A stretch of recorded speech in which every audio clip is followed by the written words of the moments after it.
It's strange how life can feel like a calm pond one moment, and then, without warning, someone throws in a stone that sends ripples in every direction. For me, that stone was a confession, unexpected, raw, and from someone I never imagined could be the source of such turmoil. My name is Emily Carter, 42 years old, living in a small, peaceful town in Oregon with my husband, Thomas.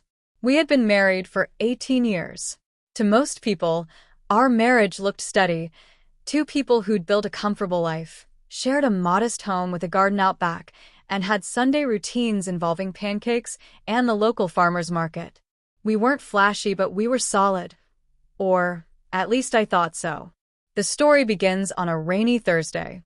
I had just finished setting down a basket of fresh laundry in the living room when the doorbell rang. Standing there was Daniel Brooks, 27 years old, tall, polite, and the son of our neighbors who had moved back into town recently. He was helping his parents while job hunting after leaving the city. Daniel had been around occasionally, mowing lawns for older residents, helping carry groceries for my elderly neighbor, Mrs. Hargrove. He was the kind of young man you'd describe as respectful and well-mannered. That afternoon, he was holding a sealed envelope.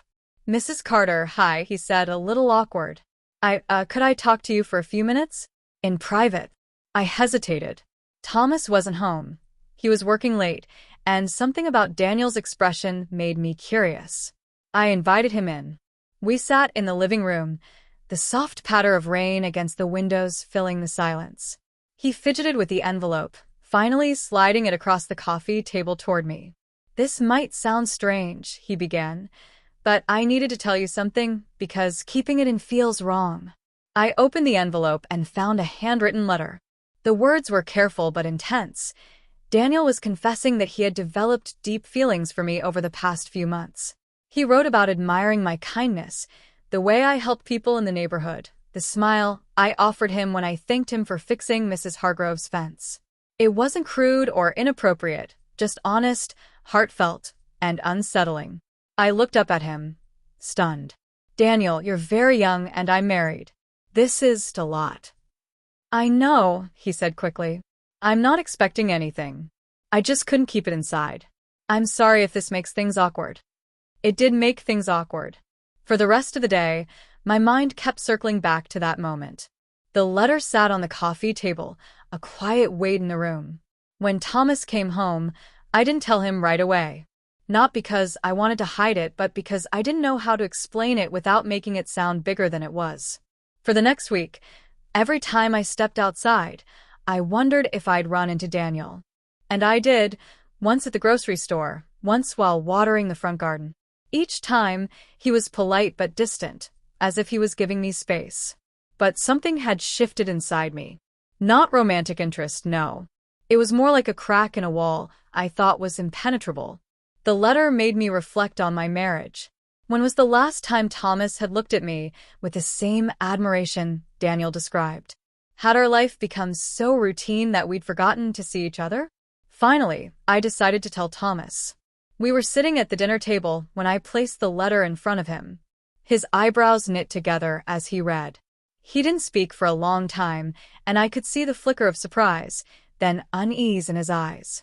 When he finally spoke, his voice was calm but firm. "Emily, do you have feelings for him?" "No," I said immediately. But it made me realize something. We've been living side by side, not really seeing each other for a while now. That night, we talked for hours, about the way our relationship had slipped into autopilot, about the times we'd both felt distant but ignored it. There were no raised voices, no accusations, just honesty. In the weeks that followed, Thomas and I made small but deliberate changes. We started cooking together instead of eating separately. We took evening walks, holding hands like we used to. On weekends, we'd drive to the coast or explore nearby hiking trails. As for Daniel, I eventually spoke to him again. I thanked him for his honesty, explained that his letter had been a catalyst, not for anything between us, but for something my marriage needed. He nodded, smiled faintly, and assured me he understood. Months later, he got a job offer in another city and moved away. We haven't spoken since, but sometimes I think about how that rainy Thursday altered the course of my life. not by breaking my marriage, but by waking it up. Some stones don't shatter the pond. They ripple out, reshaping the water in quiet but lasting ways.